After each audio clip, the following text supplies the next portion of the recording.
Hey, 7th graders, Mr. Allard with one of our videos here. Today we're going to talk about vocab folders, and I'm going to try to shoot one of these each week to kind of talk about our vocab folders because I know we're going to be in the virtual setting, and these can be used to kind of help you on these vocab folders. The words will change on our vocab folders, but what we're working on won't. This isn't an optional assignment, okay?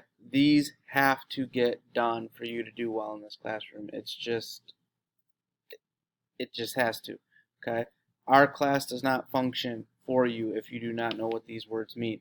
All right, so we're going to talk about this week's vocab foldable, which is our HIPPOVocab foldable. Make myself a little smaller. Bring that up. All right. So depending on how we're using our vocab foldable, right, we're going to first make sure we get our name on it. If you're doing it this way, if you've downloaded the document, all right, and you're typing through, that's fine, okay? The due date on this is going to be 10/13, which is a Tuesday, all right, and then the HIPPOVocab, and I'm going to make I will put the grade on it through the assignment function, okay? So these are our 5 words for the week: historical context, intended audience, point of view, purpose, outside information. It's our HIPPOVocab. It's what we talked about with our Edpuzzle last week, all right? So you have to do 2 things. First, I won't say what order. I shouldn't say it like that. You have to do 2 things. However you want to accomplish that first is up to you. In these boxes here, okay, you can do either a picture or a one-word definition, okay, and we'll talk about that in a second. On the inside, all right, and it might,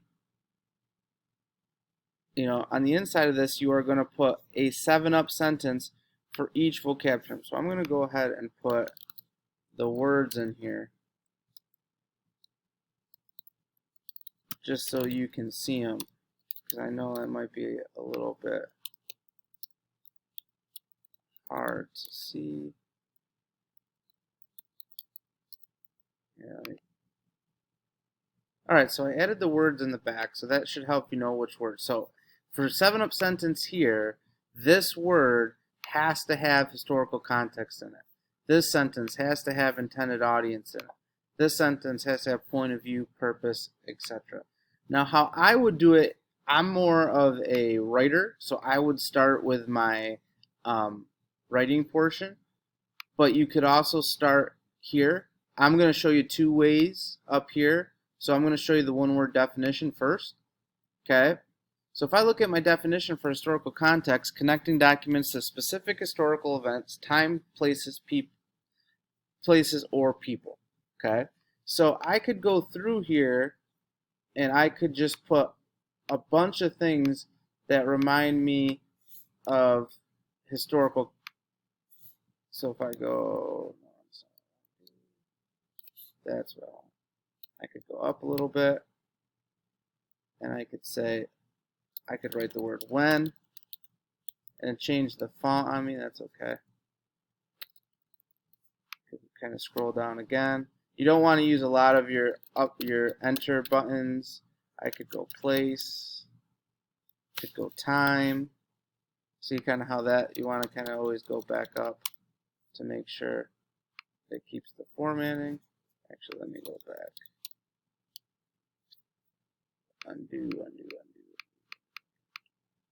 Messed up. There we go. So I went back down. Click on. When would be fine. That would be enough. Alright. But I could put time. Right? I could put place. All of that would be enough, right? One of those would be enough. Let's say I want to put a picture in there. I could go to my Googles.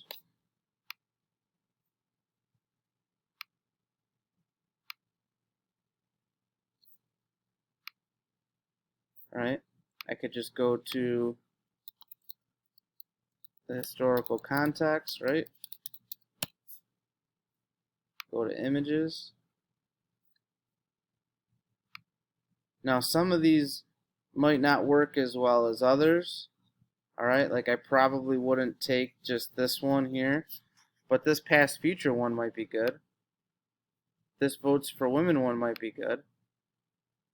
Okay, this one with context might be good, right? So, see if it'll let me do it. If I kind of right click on it, right, I can copy the image. If I go over here, see, it hopefully doesn't mess up everything. I can click paste. That's a little big.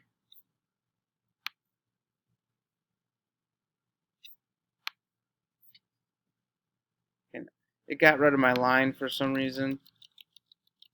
That's okay. If yours winds up not being perfect, let me get these ones in time, because you're not going to be doing both.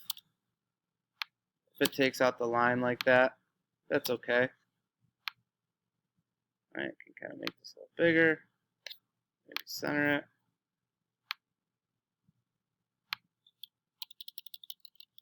Kind of make that so it all fits in. Try your best to make it fit in the pages. If it doesn't fit in perfectly, like I know audience just got messed up a little there, you can just slide that back down. It's okay.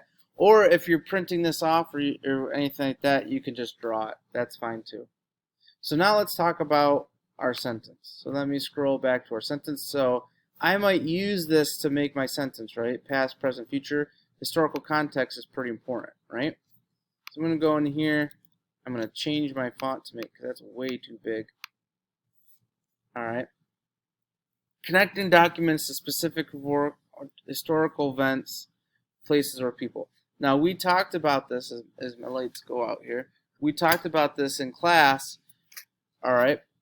Create yourself in a sentence starter. An important part of historical context. And historical context of a document is important because something along those lines, all right? And you can use that over and over and over and over again, right? So if I said something like, now I'm going to bold and underline the vocabulary term. You don't have to bold it, but you definitely have to.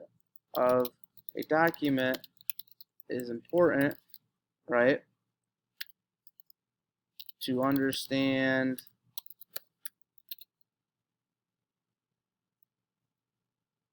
how the time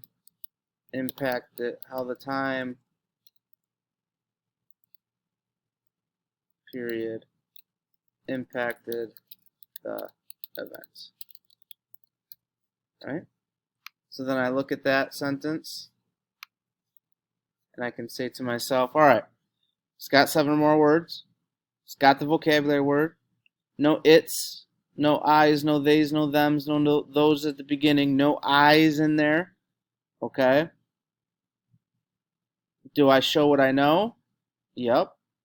Do I think this person knows what historical context means? Exactly. So don't try to reinvent the wheel on this. If I go down here and I like how that sentence worked out, I can come down here and I can say, all right, the intended audience of a document is important maybe up here, important because it helps you, right? The it is fine there, it's at the beginning of the sentence. Because, and then tell me why the intended audience is important. This is your first try doing this. It's okay to have your sentences sound very, very similar. They're going to sound different 2 ways, right? They're going to have a different vocabulary word, okay? And they're going to have something that because part is going to be different. If you need a sentence starter for each one, that's fine. It's no big deal, okay? We're also going to be talking about an article today in class, so that could help us with our discussion. We're going to talk about an example, okay? Bigger. All right. I know that was a little bit of a lengthy video, but I just wanted this to be here for you guys to have the option to be able to look at this vocab foldable and kind of figure it out as you go. Again, if you have questions on this, hit me up on Schoology through the messages. Let me know. You can hang out a little bit after Zoom, and we can talk it over. All right. Till next time, 7th graders. Out.